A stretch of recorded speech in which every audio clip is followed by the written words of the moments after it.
She woke before the city, and the windows were still dark, and the air felt like cold glass against her skin.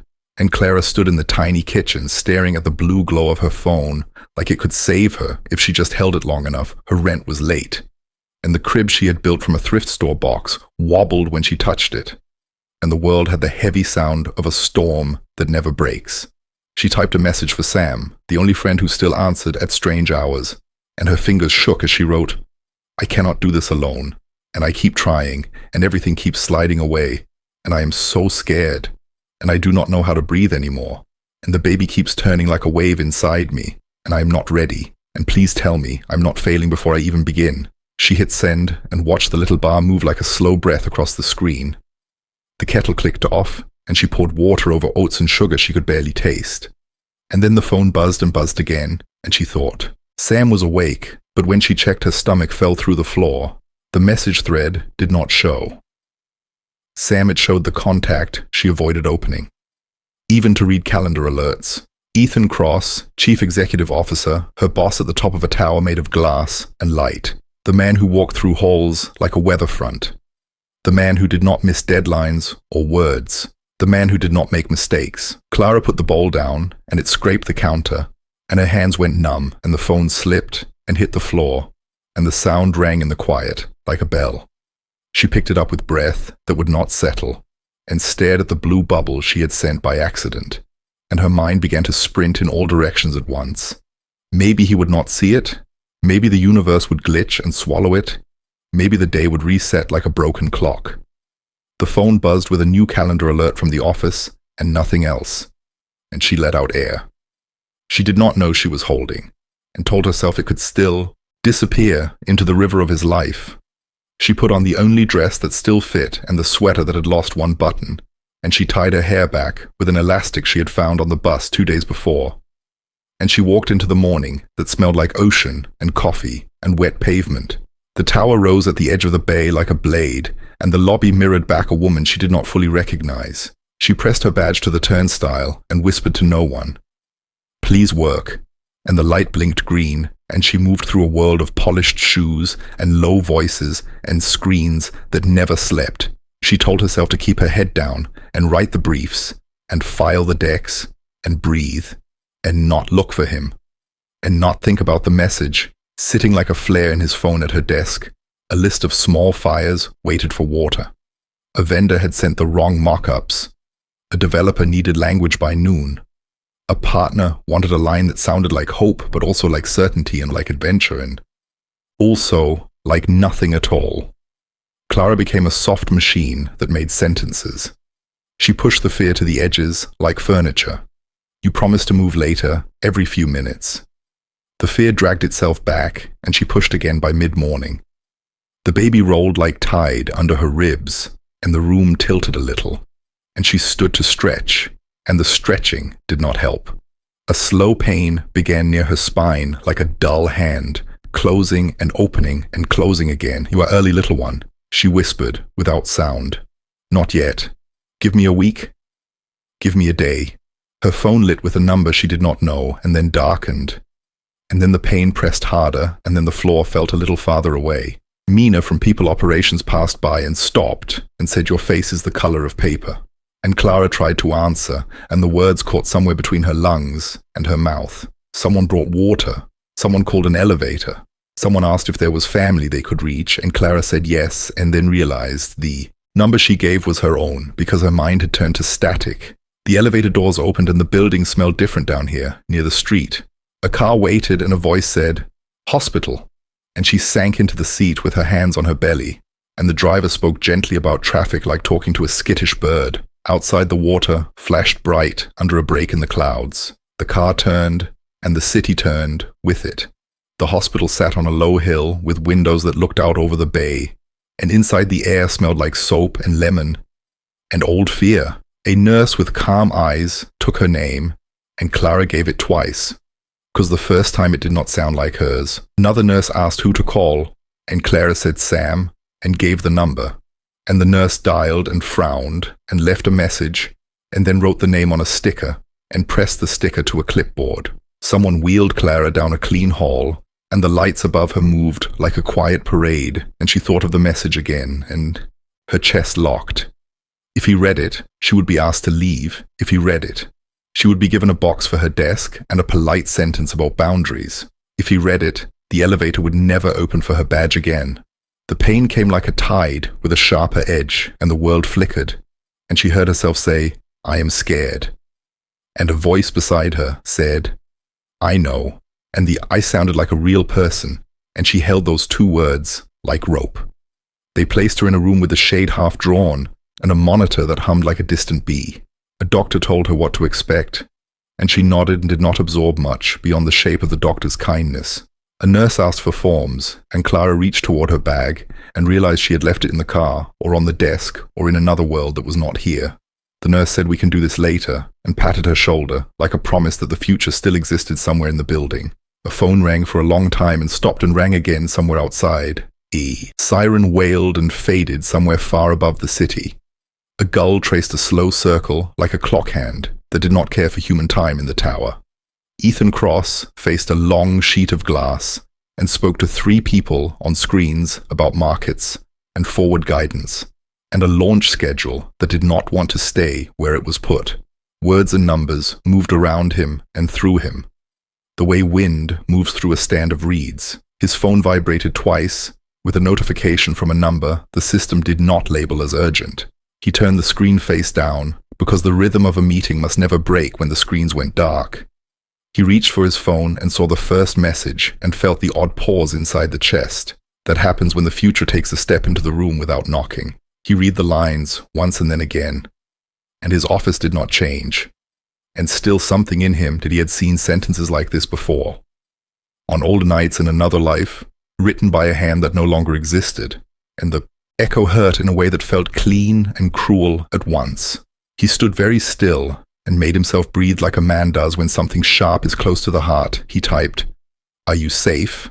and did not send it, because a second notification slid onto the screen from an unknown hospital extension. It named him. It asked if he could confirm identity and authorize immediate care for Clara Brooks and an unborn child. It said he was listed as primary contact and parent. Someone somewhere had clicked the wrong box or the right one at the wrong time.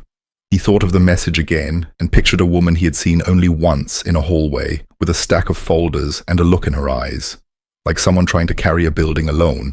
His assistant stepped in with a question about a board dinner, and he said later and grabbed his coat. And the word later sounded like a door closing. The drive to the hospital slid past in a series of short, clear frames. Water light, brake, lights a hill, a sign a door that opened at the exact moment. He reached for it, like the building had been waiting at the desk. He said Clara Brooks, and the receptionist asked, "Are you family?"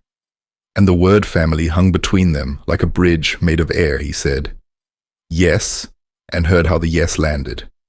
He signed a page because the nurse pushed it toward him with a pen, and the pen felt heavy and familiar and wrong and necessary all at once. He followed a blue line on the floor past rooms where the world was ending and beginning again and again. He stopped because he saw her through a doorway half closed. She lay on her side with her hands pressed to her belly and her eyes fixed on the corner of the ceiling. The way people look at an anchor when the boat is moving too fast, a nurse adjusted a monitor and said softly, "He is here now." And Clara turned her head and saw him, and her face moved through confusion and shock and something like relief, and then fear again, because relief is expensive when you have lived without it. He stepped to the chair by the bed and sat without asking and said, "I am here." And the words sounded steady like steel. She said, "You got my message?" And he said, "I did." She said, "I did not mean to send it." And he said, "I know." She said, "They called you and said you are family." And he said they did, and then added, "If you want me to leave, I will." And she shook her head once too quickly, and the monitor blipped. Clara woke to the thin grey light seeping around the hospital blinds, and for a moment, she did not remember where she was. The ceiling looked like paper, the air hummed like distant bees, and then she heard the soft, rasping breath near her bed, and turned her head slow, and found him there. Ethan Cross, sitting in the chair like a shadow in human shape. his jacket folded on the windowsill, his tie gone, his shirt sleeves rolled. He was reading something on his phone, but his eyes lifted the second she moved and she felt caught like a deer in quiet light. Her chest tightened. She whispered, "You are still here," and he said you were not breathing. Steady when they finished, so I stayed. She looked toward the clear bassinet, where the baby lay curled like a comma, wrapped in pink and warm, the tiny chest rising and falling like waves. She felt the tears come again. Uninvited, she pressed her palms to her face and said, "I do not know how to do this," he said. "You will learn, everyone who ever did it, learned one breath at a time." A nurse came in with soft sneakers and bright eyes. She said, "Good morning, parents." And Clara flinched, but Ethan only inclined his head like he would accept the word. For now, the nurse checked charts and murmured about feeding schedules and discharge paperwork and insurance. And Clara half listened like someone underwater. She had no bag, no plan, no car seat, no money. The nurse left, and silence slid back into the room. Clara said, "You do not have to stay." Ethan said, "I signed as your emergency contact until they could treat you. If I walk away now, they will call social services." And she went cold all through her skin, he added calm as, "Stone, I am not leaving you, in a room with strangers who think you are alone." Her throat closed, because alone had been her whole shape for months. And now he was saying it like a thing he would not allow. He stood and walked to the bassinet and looked down at the baby. The expression on his face, unreadable like clouds over water. He said she looks like she has already decided she will win. Clara almost laughed a broken small sound and said she deserves to. And he looked back at her, and for a flash, there was something in his eyes like grief caught in sunlight. Then it was gone. They came with forms and bills and lists of things she would need to take the baby home. Diapers, blankets, bottles, wipes, a car seat. The words blurred together like snow, and Clara said, "I do not have anything." And Ethan said, "Give me an hour," and left before she could argue. The hour stretched thin. She fed the baby with trembling hands, while the sky outside shifted from steel to white. She thought of the tower, and the screen filled. With unread messages, she thought of her badge and the half-finished decks waiting on her desk. She thought of the message, still glowing like a wound in his phone, and how she had expected silence, and instead, he had come. Then the door opened, and he returned with two nurses pushing carts stacked with everything, diapers folded like small clouds, bottles still sealed in plastic blankets, soft as breath, a tiny pink hat, a car seat wrapped in clear packaging, and behind him, a delivery aide with a bag from the pharmacy. He said, "These are yours and hers." Clara shook her head. "I cannot take this from you." And he said, "You are not. You are taking them from the store through me." The nurse smiled faint and said he paid cash, like it was a secret she was not supposed to tell, and Clara almost smiled back for the first time in days. She whispered, "Thank you," and he said, "Do not thank me. Raise her." The discharge papers took forever, but they let her leave that afternoon. They checked her vitals and the baby's vitals and then walked them to the curb where a black car waited. Ethan held the car seat like it was made of spun glass. He strapped it in with precise, quiet hands. Clara slid into the seat beside the baby, feeling like the world had shifted on its axis. The city rolled past the window in soft gray and gold. She asked, "Where are we going?" And he said, "To your home." Her building sagged like an old man, and the stairwell smelled of mildew and cigarettes. She felt ashamed carrying the baby into that narrow hallway with its cracked paint. But Ethan said nothing. He only walked behind her carrying the bag and the box of diapers. She unlocked the door with fingers that shook. The apartment was one room and too warm. The sink dripping the window, stuck half open. The baby squirmed and whimpered, and Clara almost broke from the sound. Ethan crouched and set the supplies in careful lines on the counter, then stood and looked at her like a man checking a foundation. He said, "I will have someone bring you a crib that does not fall apart."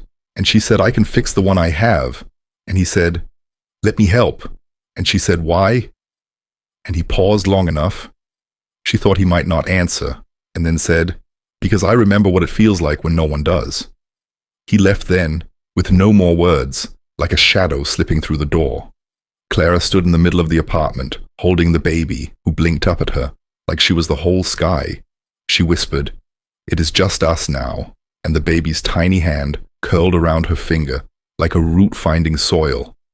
That night, she fed her every 2 hours and walked the floor while the radiator hissed the city noise drifting through the window. She thought of Ethan, sitting in that hospital chair. His shoulders slumped when he thought she was asleep.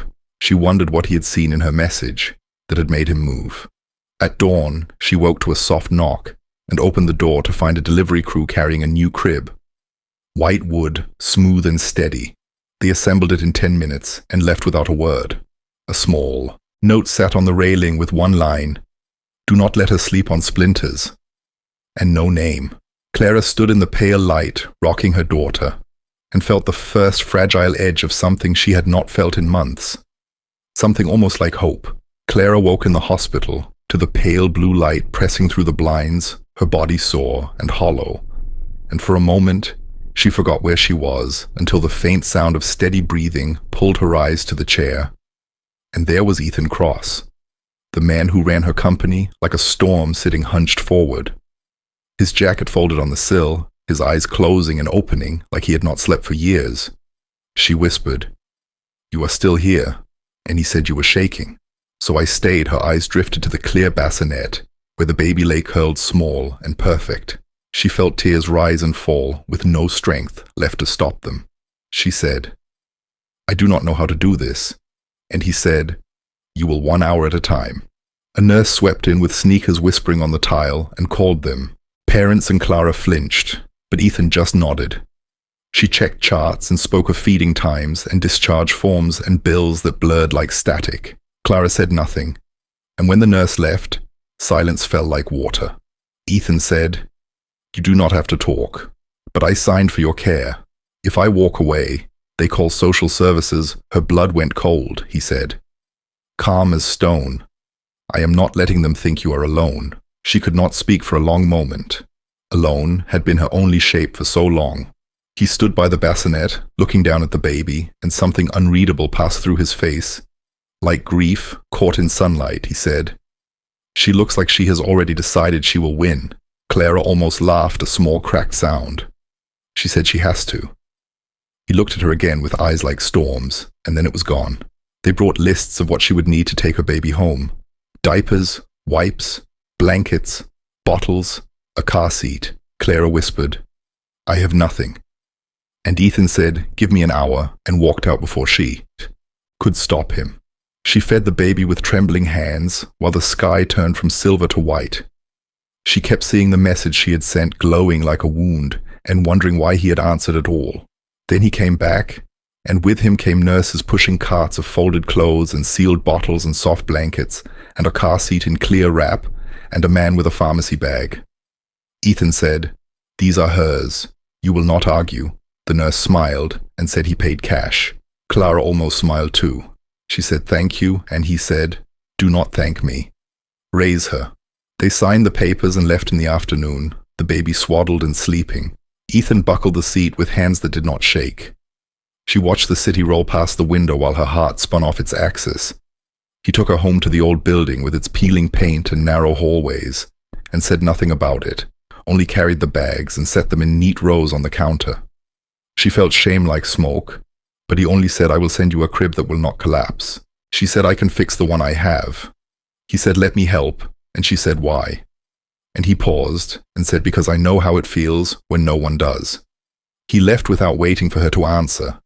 Clara stood with the baby who blinked up at her like she was the whole sky. She whispered, "It is just us now," and the tiny hand curled around her finger like a root finding earth.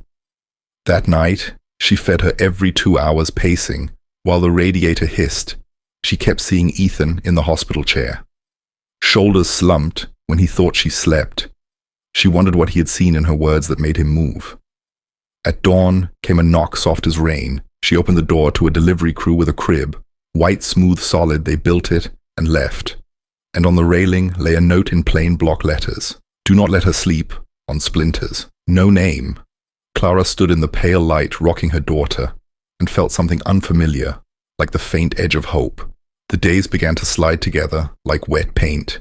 The baby who Clara named Lily filled every hour with small, wild needs, and the world shrank to bottles and blankets and cries that rose like sirens and faded like waves. She walked the apartment floor at 3 in the morning while the radiator hissed and the city murmured beyond the cracked window.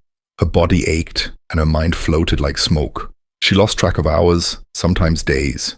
She ate whatever she could hold in one hand and kept moving. She whispered stories to Lily while rocking her small body like the motion could keep them both from shattering. She had thought she understood tired before this, but this was something else. An exhaustion so deep it had shape and sound, like heavy water pulling her under. Ethan did not vanish like she expected. He appeared in small, quiet ways. At first, she thought she was imagining him. Then she found a bag of groceries outside her door. A folded receipt pinned to it with nothing written on the paper. Then came a box of size 1 diapers, then a small sealed container of formula left on the windowsill. When she looked out the window, she saw no one. But the next day, he knocked softly and stood in the doorway with coffee in one hand and said, "The pediatrician appointment is tomorrow at 11. I can drive you if you want." She almost said no, then nodded because the thought of buses and stairs and carrying Lily through the noise made her stomach twist. He drove silent through morning fog, the car humming like a slow heartbeat, and in the reflection of the glass, she saw him watching the road like someone memorizing every crack. The appointment was quick. The doctor said Lily was strong and small and perfect. Clara felt her chest loosen for the first time in weeks outside the office. Ethan waited with a bottle warmed in his hands. Lily drank, and her eyes drifted shut. He said quietly, "She trusts you." Clara whispered, "She has no choice." And he said no, she chose, and the words stuck in her ribs. After that he came once a week, never uninvited, always quiet, sometimes bringing milk or blankets, sometimes just holding Lily while Clara showered or slept for 1 full hour. She began to breathe deeper. She began to eat, sitting down. She began to laugh, sometimes small and startled like a bird learning its voice. One night rain swept the city sideways, and the power flickered, and she found herself sitting on the floor with Lily in her lap, while shadows crawled across the ceiling. Ethan sat cross-legged across from her, holding a candle he had brought from somewhere, and said, "When I was your age, I thought success meant no one could touch me. Then I lost everything in one night, and understood that success is when you still reach out, even knowing the world can take it back." She watched the flame dance in his eyes and said, "You lost your family, did you not?" And he said, "Yes, my wife and my son both gone before I could hold him," and his voice cracked on the word, hold, like glass under weight. She wanted to touch his hand, but her fingers stayed curled around Lily. He said, "That is why I came to you in that hospital, because I remember what it feels like when the world becomes too quiet. And no one comes," she whispered. "I thought you pitied me." He shook his head. "No, I envied you. You still had something to fight for." When he left, the air felt hollow. She held Lily close and listened to the rain, like the world breathing around them. Weeks passed. The fog lifted. The light grew warmer. Lily began smiling, small, uncertain flashes that cracked Clara's chest open. She started keeping a notebook again between feedings, scribbling fragments of thoughts and campaign ideas and reminders to buy soap. She began to feel like a person again, and not just a survival machine. One morning, Ethan knocked, and when she opened the door, he stood there with 3 car seats, still in boxes. He said, "One for your car, when you have one for mine. One for my driver." And she laughed an unsteady sound and said, "You are ridiculous." And he said, "You are welcome," and carried the boxes in without asking. She watched him kneel on the floor in his perfect suit sleeves rolled, assembling plastic and straps like it was the most important thing in the world, and something inside her shifted like ice breaking on a river. That night, after Lily slept, Clara stood at the window looking at the tower glittering across the water and whispered, "We are still here." And her reflection in the glass no longer looked like a ghost. It looked like someone who might survive this and build something new from the wreckage. Clara stood at the mirror in the dim morning light, pulling her hair back into something neat, while Lily babbled on the floor beside the new crib she had been counting down to this day, like a trial and a promise. Her first day back at the tower, after months of nights blurred into feedings and fog. She wore the only blazer that still fit over her shoulders, and the shoes that pinched, and she whispered to her reflection, You can do this, even if you are still half broken. She kissed Lily's forehead and left her with Aunt Rosa, who had moved down from Oregon. To help, for a few months the apartment felt too quiet. Without Lily's tiny sounds, the hallway stretched, long and hollow. Clara walked through the city with her stomach clenched like a fist. The tower loomed against the pale sky glass, flashing in the early sun. She rode the elevator up, and her badge blinked green, and the office smelled the same sharp and clean screens glowing everywhere. People moved fast and smooth like they had been born, knowing how her old desk weighted with a thin layer of dust. She set down her bag and felt the stares before she heard them voices low behind hands. She heard words like maternity and favoritism and cross. She kept her face still and opened her laptop. Mina from operations stopped by with a careful smile and said, "Glad you are back." Clara nodded and said thank you. Her voice calm, though her heart beat like thunder.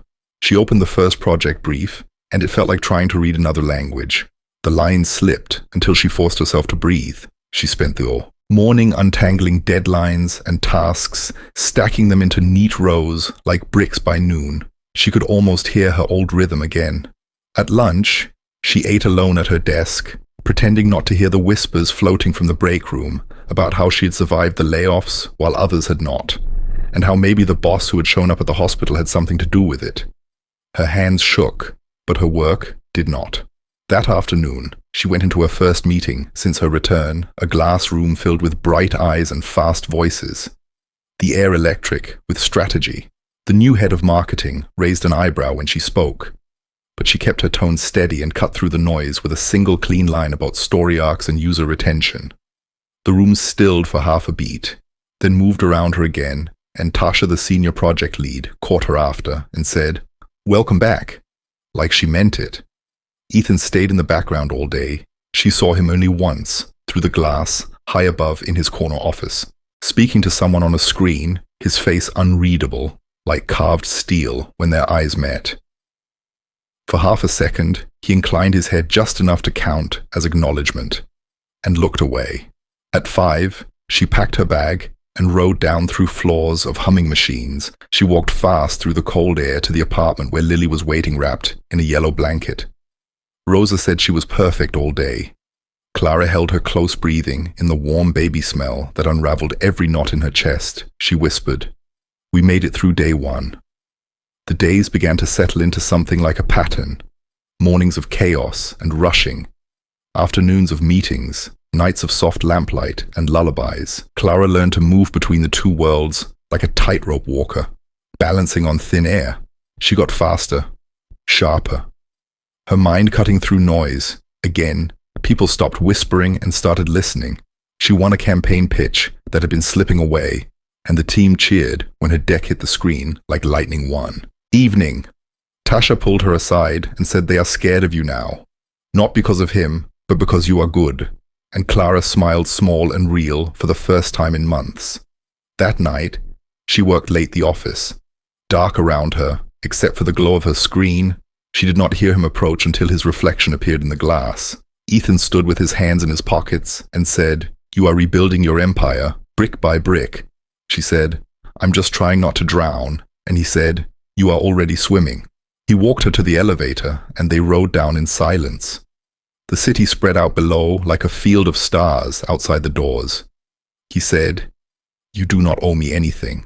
Not loyalty, not gratitude, not distance. I gave you space, so you could prove it was always yours." She did not know what to say, so she said thank you, and he nodded once, and vanished into the night air like smoke. At home, Lily stirred and sighed in her sleep. Clara stood by the crib, watching her tiny chest rise and fall, thinking of Ethan's voice low and sure, saying you are already swimming. And for the first time, she believed it might be true. Ryan showed up on a Thursday afternoon when the sun was too bright, and the office smelled like ozone. Clara was coming back from a meeting, her head full of timelines, when she saw him leaning against the marble pillar in the lobby. As if he had never left a world shattered so fast, it made no sound. His hair was longer, his smile thinner, and his eyes darted like a man checking exits. She stopped mid-step, her breath sharp in her throat. He said, "Hey." They were still 19, and the air tilted. She said, "What are you doing here?" And he said, "I heard about the baby. I want to see her. And her stomach turned to ice. She took him outside into the wind and said, you left before I could even tell you I was pregnant. And he said I was scared and stupid. But I want to be part of her life now. Clara said, you are months too late. And he said, I have rights. And when he said it, she felt the world tilt. Again, he filed within a week. The papers arrived at her apartment folded and cold claiming paternity, requesting shared custody. Her hands shook so hard, she tore the envelope. She barely made it through the day at work. Every screen full of numbers she could not read, every voice too loud. The thought of Lily with him, a man who had walked away like smoke, made her chest lock. She called Rosa and cried for the first time in months. The next morning, Ethan was waiting by her desk. His eyes sharp and quiet, he said, I saw the filing. Clara tried to speak, but nothing came out. He said, you will not fight this alone, she whispered. I do not want to drag you into this. And he said, you are not dragging me. I am walking in his legal team, moved like a silent army. They dug through records, messages, bank statements, the gaps Ryan had left. They built a wall of absence as evidence. Ethan stood behind her in every meeting and let her speak first, and then spoke, like thunder after her, his voice precise and cold. The court. Hearings were grey and endless, long halls and stale air. Ryan's lawyer tried to paint Clara as unstable, overworked, desperate, but her records stood like stone, and Ethan sat beside her in the back row silent and unmovable like part of the furniture of the world. The press caught the scent halfway through. The battle headlines bloomed, calling it a scandal, saying the CEO had hidden a secret family. Ethan ignored every word. Clara ignored them too, until she saw a photo of Lily blurred out in a corner, and rage cut through her fear like fire. Ethan called a press conference and walked onto the stage in a suit the color of storm clouds and said, there is no scandal. There is only a mother who carried her child through fire alone while the man who fathered her vanished. If you are looking for shame, aim it correctly. The room went silent like glass, and Clara watched from the apartment clutching Lily and felt something inside her lock into place forever. The court ruled a week later, sole custody granted to Clara. The judge said Ryan had abandoned his parental responsibilities and had no standing. Ryan left the courtroom without looking back. Clara stood outside on the courthouse steps, the sky pale and wide above her. Ethan stood a few feet away, hands in his pockets, watching the street. She walked to him slowly and said, it is over. And he said, yes. She said, I do not know how to thank you. And he said, then do not just raise her. That night, she sat on the floor of the apartment while Lily crawled between the towers of blocks, Rosa humming in the kitchen, the room warm and full of life. Clara felt hollowed out and full all at once. When Ethan knocked, she let him in without words. He sat on the rug in his perfect suit and let Lily climb into his lap. She pressed her tiny hands to his chest and laughed. For the first time all week, Clara watched them, and something cracked open in her chest. Later, when Rosa had gone to bed and Lily was asleep, they sat on the couch, the city humming beyond the window. Ethan said, do not do this. I do not get close. Not since her Clara said your wife, and he nodded his jaw tight. He said, I thought if I built enough walls, I could keep the loss out. But it just lived inside them, and she said, I do not want you to be a wall. I want you to be here. And the words startled them both. He said, I want to be. And the silence after was soft, like falling snow. They sat there, not touching, just breathing in the same small room, like two people standing on the same side of a line for the first time in years. And Clara thought maybe this was how families began. Not with perfection, but with staying. The months after the courtroom felt like stepping into sunlight after living underground. The air tasted different, lighter. The noise of the world dulled and softened. Clara moved through her days with a steady rhythm work, and Lily laughter, and quiet evenings. Her shoulders no longer curled in on themselves. She had space to breathe, space to think about a future that was not shaped like fear. The whispers at the tower had faded, replaced by nods and real smiles. Tasha called her unstoppable. Mina said she had become the spine of the department, and for the first time, Clara almost believed them. Ethan no longer hovered at the edges. He was simply there, woven into the fabric of their lives. He stopped by in the mornings to drive Lily to daycare if Clara had an early meeting. He took them both to the park on Saturdays, pushing Lily's stroller one-handed while talking about market strategies as if they were just another small family in the city. He brought books and soft toys and tiny sneakers with stars on the sides. Lily adored him, her whole face lighting when he entered a room. Sometimes Clara caught him looking at her, like he was trying to memorize the shape of this new life piece by piece. They kept their distance in public, careful and measured. But the space between them grew warmer behind closed doors. Quiet conversations at her kitchen table became long nights on the couch talking about everything and nothing. He told her how silence had nearly ruined him, how success had felt like standing on a mountain with no one left to see the view. She told him how fear had hollowed her out until she thought she was made only of smoke. They spoke like people building something with words as bricks.